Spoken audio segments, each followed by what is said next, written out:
You work hard every single day, you follow all the advice, but somehow you're still not getting the results you want.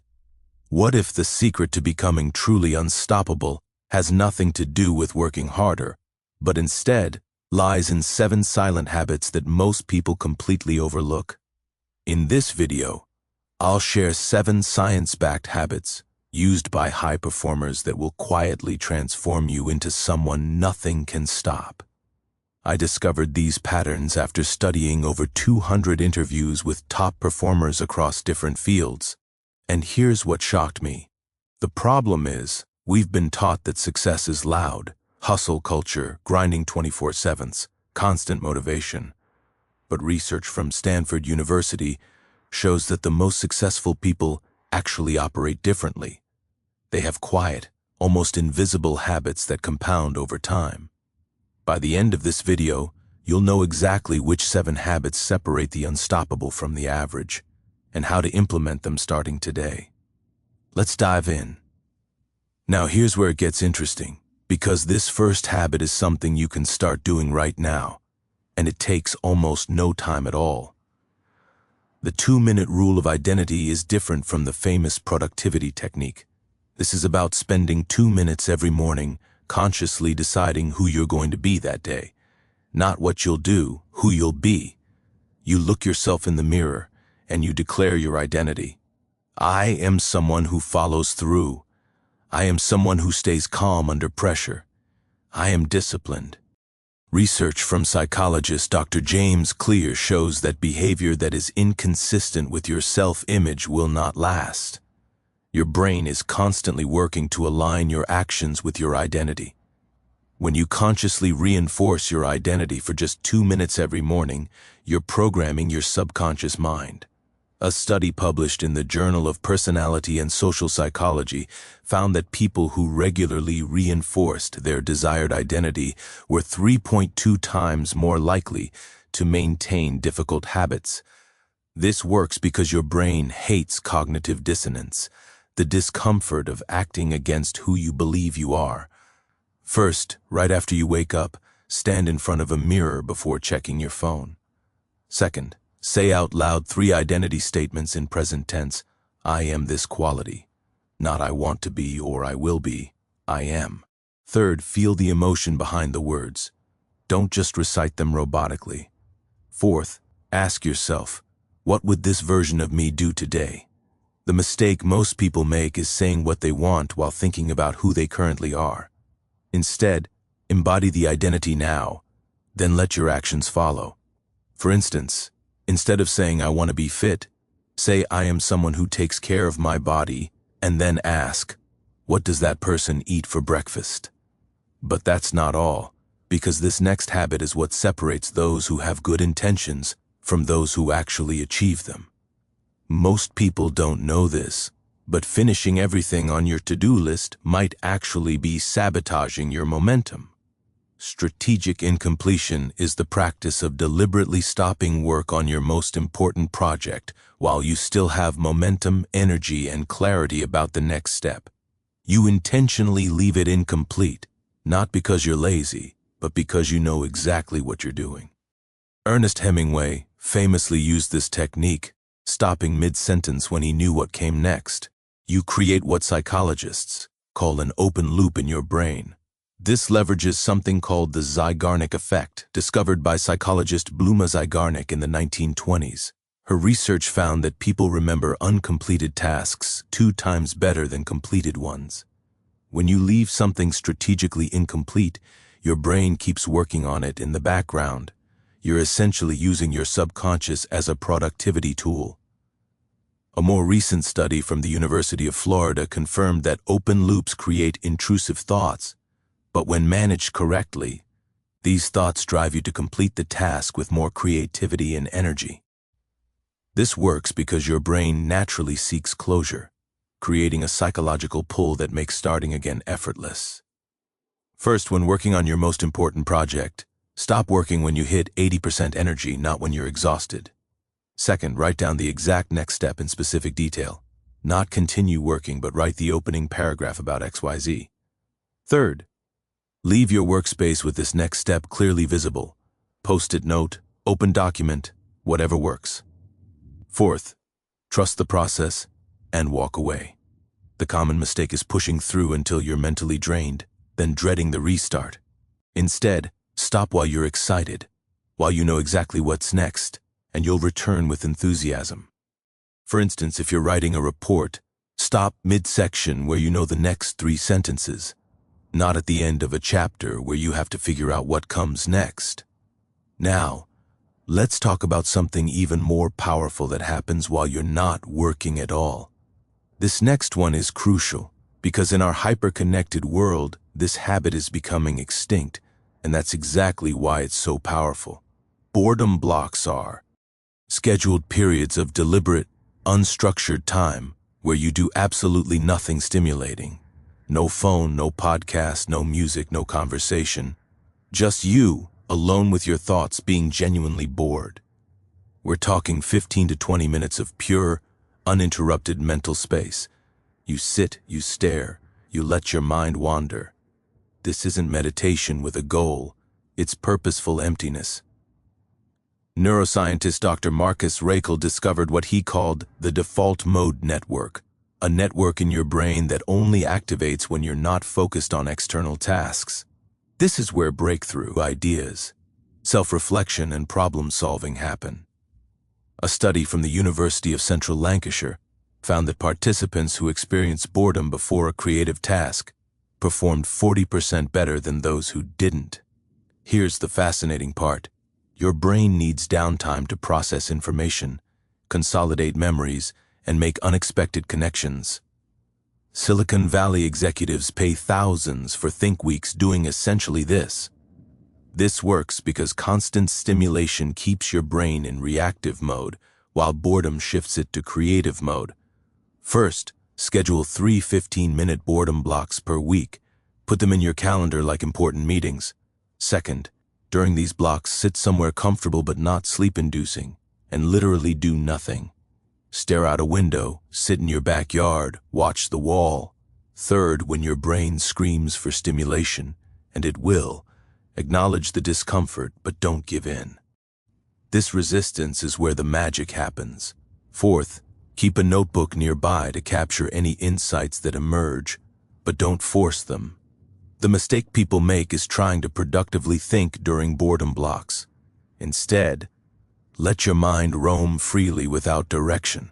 For instance, don't sit there thinking I need to solve my business problem. Just be and watch what naturally surfaces. But wait, there's more to this, because the way you handle your victories determines whether you'll keep winning. You might be thinking this sounds counterintuitive, but hear me out, because this habit is what keeps champions at the top. The anti-celebration protocol means that when you achieve a goal or win a victory, you acknowledge it for exactly 24 hours, then immediately reset to baseline. No extended celebration, no resting on laurels, no letting yourself get too comfortable. You treat every win as simply evidence of who you are, not as a destination. You say that's what I do instead of, I finally did it. Kobe Bryant was famous for this, celebrating championships for one night, then arriving at practice the next day like they hadn't won anything. Psychologist Dr. Carol Dweck's research on growth mindset reveals that how we frame success determines future performance. When we over-celebrate, our brain releases so much dopamine that we unconsciously treat the goal as complete, reducing motivation for the next challenge. A study from the University of Chicago Booth School found that people who immediately refocused after success maintained momentum, while those who celebrated extensively experienced a 31% drop in subsequent performance. This works because unstoppable people don't derive their identity from achievements. They derive achievements from their identity. The win is just confirmation, not validation. First, when you achieve something significant, allow yourself exactly 24 hours to enjoy it. Dinner, tell friends, feel proud. Second, the next morning, literally say out loud, that's done. What's next? Third, Immediately identify your next goal before the dopamine wears off. Fourth, remind yourself, this win proves who I am, but it doesn't define me. The common mistake is thinking you've earned a break after every victory. Instead, recognize that momentum is more valuable than rest. For instance, if you get a promotion, celebrate Friday night, but Monday morning you are already planning how to excel in the new role, not coasting on the achievement. If you lose 10 pounds, acknowledge it, then immediately focus on the next 10, not on rewarding yourself with behaviors that contradict your goal. This brings me to the next secret, and it's about what you do when nobody's watching. Now, here's where it gets really interesting, because this habit reveals whether you're truly unstoppable or just performing for others. The invisible standard is maintaining the same level of excellence when no one is watching, grading, or applauding, as you do when everyone is. You make your bed perfectly, even though no one will see it. You give 100% effort in practice when there's no coach around. You keep your commitments to yourself with the same integrity you keep commitments to others. This is about internal scorekeeping, not external validation. Dr. Angela Duckworth's research on grit found that self-discipline in private moments predicts long-term success better than talent, IQ, or public performance. When you maintain high standards privately, you build what psychologists call internal locus of control, the belief that you control your outcomes. A Stanford study tracked 1,000 professionals over 10 years and found that those with high private standards outperformed their peers by 47% in career advancement, regardless of initial talent. This works because every private action is a vote for the type of person you're becoming. Your brain doesn't distinguish between public and private behavior. It's all self-reinforcing identity evidence. First, identify 3 areas where your private behavior doesn't match your public standards. Maybe it's diet, work ethic, or organization.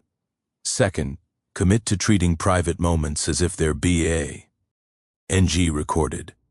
Not for others, but for you.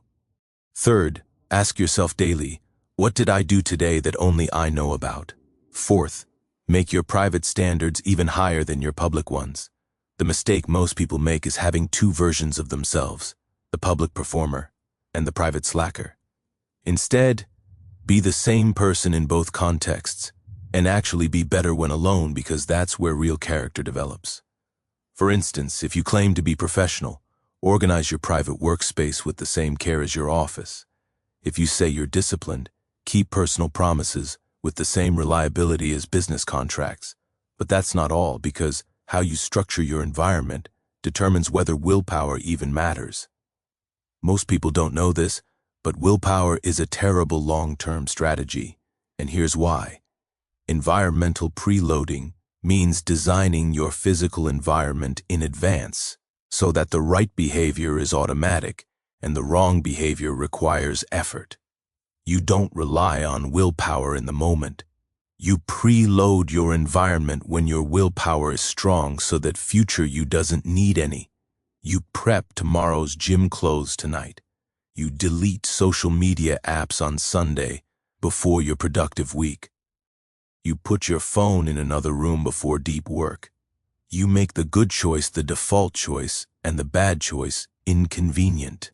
Behavioral economist Richard Thaler won a Nobel Prize partly for his work on choice architecture, the idea that how choices are presented determines what we choose. Research from Duke University found that 45% of daily behaviors are habits performed in the same location, triggered by environmental cues. When you preload your environment, you're hijacking your brain's tendency to take the path of least resistance. A study published in Health Psychology showed that people who restructured their environment had a 73% success rate in behavior change compared to 14% for those relying on willpower alone. This works because decision fatigue is real. You have limited willpower each day, so unstoppable people don't waste it on battles they can design out of existence. First, identify your most important behavior change and map out where it happens physically. Second, engineer your space so the desired behavior is the easiest option. Put healthy snacks at eye level, hide junk food in inconvenient places, place your running shoes by your bed. Third, add friction to unwanted behaviors. Delete apps, use website blockers, move your TV to a less accessible room. Fourth, do this preparation when you're motivated, not when you need the behavior to happen. The mistake people make is trying to make good decisions in high-pressure moments. Instead, make the decision once by changing your environment, then let autopilot do the rest. For instance, if you want to read more, place a book on your pillow every morning so you're forced to move it before bed. If you want to eat better, prep 5 days of meals on Sunday so hungry you doesn't have to decide. Now let's talk about something even more powerful, something that happens in the gap between stimulus and response. This next one is crucial, and it's the difference between being reactive and being unstoppable. The 3-second rule is simple but incredibly powerful when something unexpected happens. Criticism, setback, conflict, opportunity. You pause for exactly 3 seconds before responding.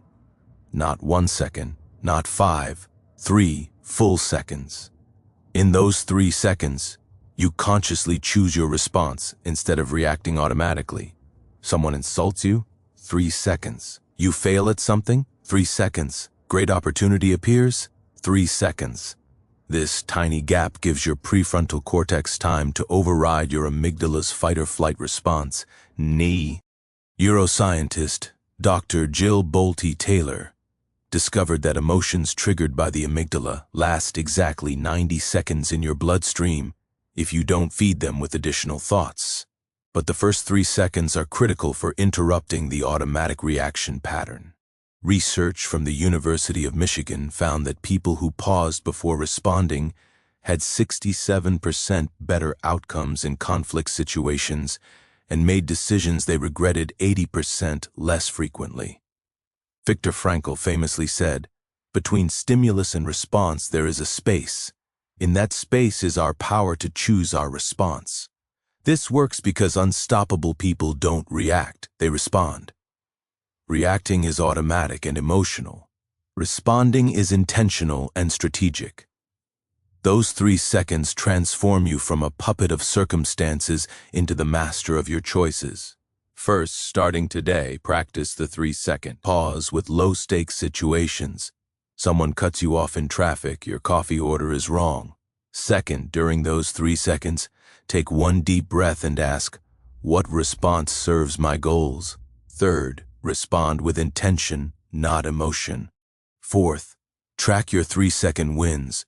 Notice how you feel after responding versus reacting. The mistake people make is thinking 3 seconds is too short to matter or too long to be practical. Instead, recognize that 3 seconds feels like an eternity in the moment, but creates completely different outcomes. For instance, when your boss criticizes your work, instead of immediately defending yourself, pause 3 seconds, then say, "I appreciate the feedback. Can you help me understand specifically what needs improvement?" When an opportunity appears, instead of immediately saying yes from excitement or no from fear, pause 3 seconds and evaluate if it aligns with your priorities.